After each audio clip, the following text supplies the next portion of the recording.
दोस्तों, आज की जो घटना है वो भारतीय आधुनिक इतिहास की एक ऐसी घटना है जो हम कह सकते हैं कि जब तक सूरज चांद रहेगा तब तक जलियांवाला बाग नरसंहार का नाम रहेगा। बात है 13 अप्रैल 1919।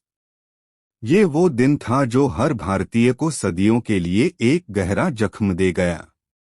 जलियांवाला बाग नरसंहार को व्यापक रूप से भारतीय राष्ट्रीय आंदोलन में महत्वपूर्ण मोड़ के रूप में देखा जाता है, जिसने अंग्रेजी राज का क्रूर और दमनकारी चेहरा सामने लाया। अंग्रेजी राज भारतीयों के लिए वरदान है, उसके इस दावों को उजागर किया। कई इतिहासकारों का मानना है कि इस घटना के बाद भारत पर शासन करने के लिए अंग्रेजों के नैतिक दावे का अंत हो गया। इस घटना ने सीधे तौर पर एकजुट राजनीति के लिए भारतीयों को प्रेरित किया, जिसका परिणाम भारतीय स्वतंत्रता प्राप्ति के रूप में देखा गया। यहाँ तक की कहानी इतिहास के किताबों में दर्ज है। कैसे महात्मा गांधी ने रॉलेट एक्ट के खिलाफ देशव्यापी हड़ताल का आह्वान किया था, जिसके बाद मार्च के अंत और अप्रैल की शुरुआत में कई हिस्सों में बड़े पैमाने प्रदर्शन हुए और उसका परिणाम 13 अप्रैल 1919 के नरसंहार के रूप में दिखा। हालांकि समझने वाली बात यह है कि कैसे और क्यों यह नरसंहार ने देशव्यापी आंदोलन का अंतिम केंद्र बना। पंजाब ने सबसे ज्यादा प्रदर्शन और क्रूर उत्पीड़न देखा था, जिसमें कम से कम 2000 लोग मारे और 5000 घायल हुए थे। इसकी तुलना में इस पूरे प्रकरण के दौरान केवल 5 अंग्रेज ही मारे गए थे।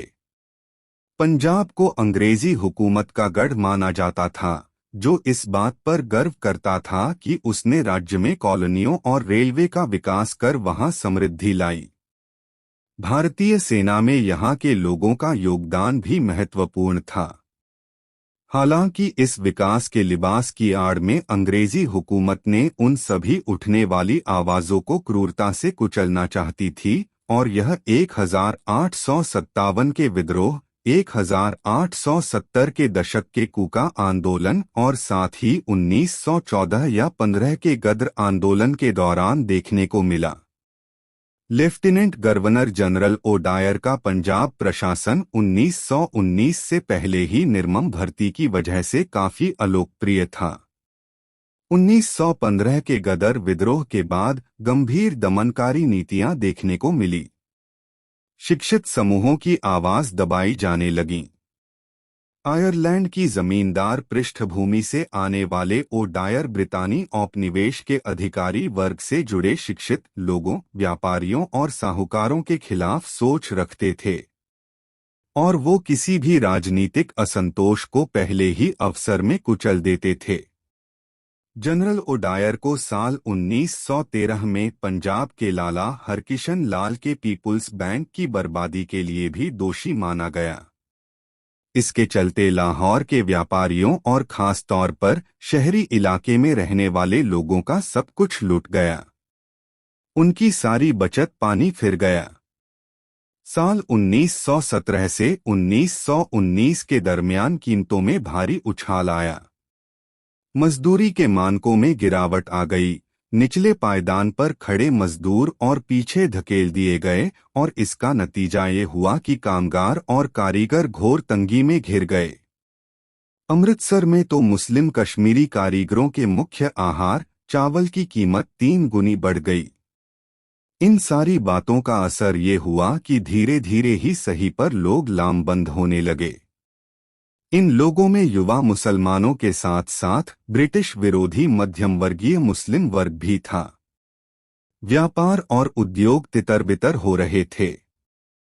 रामसरन दत्त, गोकुल चंद नारंग, सैफुद्दीन किचलू, अली खान जैसे बहुत से राजनीतिक विचारक सामने आए, जिन्होंने ब्रिटिश राज के खिलाफ आवाज बुलंद की। लेकिन इसी दौरान साल 1918 में वो समय भी आया जब इन्फ्लुएंजा और मलेरिया जैसी महामारी ने हजारों लोगों की जान ले ली। इन सालों में ये जो कुछ भी हुआ उसने सूत्रधार की भूमिका अदा की। फरवरी साल 1919 के अंत में जब रॉलेट बिल आया तो उसका व्यापक विरोध हुआ और इन सभी घटनाक्रमों की वजह से पंजाब इस विरोध में सबसे आगे था। रॉलेट एक्ट के खिलाफ हुआ आंदोलन भारत का पहला अखिल भारतीय आंदोलन था और इसी आंदोलन ने महात्मा गांधी को नेशनल फिगर के तौर पर स्थापित किया। इसके बाद ही महात्मा गांधी ने एक सत्याग्रह सभा का गठन किया और खुद पूरे देश के दौरे पर निकल गए ताकि लोगों को एकजुट कर सकें।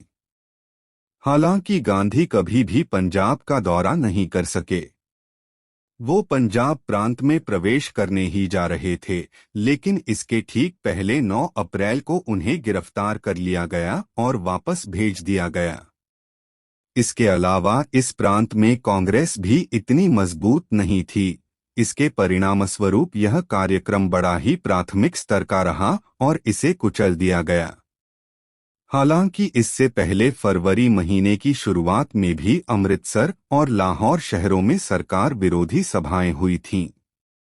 लेकिन ये सभाएं बेहद स्थानीय मुद्दों जैसे प्लेटफॉर्म टिकट चुनाव को लेकर थीं। इनमें रॉलेट एक्ट और खिलाफत के बारे में कोई चर्चा नहीं की गई थी। देश के अधिकांश शहरों में 30 मार्च और 6 अप्रैल को देशव्यापी हड़ताल का आह्वान किया गया। हालांकि इस हड़ताल का सबसे ज्यादा असर पंजाब के ही अमृतसर, लाहौर, गुजरांवाला और जालंधर शहर में देखने को मिला। लाहौर और अमृतसर में हुई जनसभाओं में तो 25 से 30 हजार तक लोग शामिल हुए। 9 अप्रैल को रामनवमी के दिन लोगों ने एक मार्च निकाला। रामनवमी के मौके पर निकले इस मार्च में हिंदू तो थे ही, मुस्लिम भी शामिल हुए। मुस्लिमों ने तुर्की सैनिकों जैसे लिबास पहन रखे थे। बड़ी संख्या में लोग तो जमा हुए ही थे, लेकिन जनरल डायर और उनके प्रशासन को सबसे अधिक चिंता हिंदू मुस्लिम एकता देखकर हुई। किसी भी विरोध को कुचलने के लिए हमेशा आतुर रहने वाले पंजाब के गवर्नर डायर ने उसी दिन अमृतसर के लोकप्रिय नेताओं डॉक्टर सत्यपाल और सैफुद्दीन को अमृतसर से निर्वासित करने का फैसला किया और ठीक उसी दिन गांधी को भी पंजाब में घुसने नहीं दिया गया और पलवल वापस भेज दिया गया। अपने नेताओं के निर्वासन की खबर ने अमृतसर के लोगों को गुस्से से भर दिया। करीब 50,000 की संख्या में लोग जुटे और 10 अप्रैल को अपने नेताओं की रिहाई की मांग करते हुए उन्होंने सिविल लाइंस तक मार्च निकाला। इस मार्च के दौरान सैनिकों से उनकी मुठभेड़ भी हुई। पथराव और गोलीबारी हुई जिसमें कई लोगों की मौत भी हो गई। गुस्साई भीड़ शहर वापस तो आ गई, लेकिन उनके अंदर हलचल मची हुई थी। उन्होंने ब्रिटिश अथॉरिटी से संबद्ध प्रतीकों मसलन बैंक, रेलवे स्टेशन और चर्च में तोड़फोड़ शुरू कर दी। 5 गोरे, जिनमें से 3 बैंक कर्मचारी थे और एक रेलवे गार्ड था, मारे भी गए। इस हिंसक आंदोलन का नेतृत्व मुख्य तौर पर हिंदू, सिख, खत्री और कश्मीरी मुसलमान कर रहे थे। ठीक उसी दिन जालंधर के ब्रिगेडियर जनरल रेगिनाल्ड डायर को आदेश दिया गया कि वो इन हिंसक घटनाओं को संभालने के लिए फौरन अमृतसर पहुंचें। नागरिक प्रशासन ढह चुका था और ऐसे में संभवत डायर को परिस्थितियों को नियंत्रण में करने के लिए बुलाया गया था। जलियांवाला बाग में उस दिन क्या हुआ, आज हर किसी को मुहज़्ज़बानी पता है। 13 अप्रैल को लगभग शाम के 4:30 बज रहे थे। जनरल डायर ने जलियांवाला बाग में मौजूद करीब 25 से 30 हजार लोगों पर गोलियां बरसाने का आदेश दे दिया। वो भी बिना किसी पूर्व चेतावनी के। ये गोलीबारी करीब 10 मिनट तक बिना सेकंड रुके होती रही। जनरल डायर के आदेश के बाद सैनिकों ने करीब 1650 राउंड गोलियां चलाईं। गोलियां चलाते चलाते चलाने वाले थक चुके थे और 379 जिंदा लोग लाश बन चुके थे। अनाधिकारिक तौर पर कहा जाता है कि करीब 1000 लोगों की मौत हुई थी। डायर का जन्म भारत में ही हुआ था और उनके पिता शराब बनाने का काम करते थे। डायर को उर्दू और हिंदुस्तानी दोनों ही भाषाएं बहुत अच्छे से आती थीं। डायर को उसके लोग तो बहुत अच्छी तरह जानते थे, लेकिन उसके वरिष्ठ अधिकारियों में उसकी कोई बहुत अच्छी साख नहीं थी। इतिहास में डायर का नाम अमृतसर के कसाई के तौर पर है, और ऐसा न केवल राष्ट्रवादी बल्कि इंपीरियलिस्ट भी मानते हैं। उनके निर्मम कृत्य को भारत में अंग्रेजों की मौजूदगी के अपवाद के तौर पर देखा जाता है। हालांकि बाद में आधिकारिक हंटर कमीशन की जांच और अनाधिकारिक तौर पर हुई कांग्रेस की जांच में पाया गया कि जनरल डायर इस तरह की सोच रखने और सोच को अंजाम देने वाला अपने ही तरह का अकेला शख्स था। हंटर कमीशन के सामने डायर ने माना था कि उन्होंने लोगों पर मशीन गन का इस्तेमाल किया और बाग के लिए एक संकरासा रास्ता था, और सैनिकों को आदेश दिया गया कि वो जिस ओर ज्यादा संख्या में लोगों को देखें उधर फायर करें। जब फायरिंग बंद हो गई तो वहां न घायलों के लिए मेडिकल की व्यवस्था थी और न लाशों के अंतिम कर्म की। उन्हें व्यापक रूप से ब्रिटिश साम्राज्य के उद्धारकर्ता के रूप में सम्मानित किया गया था। किसी ब्रिटिश अधिकारी द्वारा व्यक्तिगत तौर पर की गई यह निर्मम सामूहिक हत्या अपने आप में पहली घटना थी। हिंसा, क्रूरता और राजनीतिक दमन ब्रिटिश राज में पहली बार नहीं हुआ था, और न ही ये अपवाद था, लेकिन यह अपने आप में एक अलग स्तर की क्रूरता थी।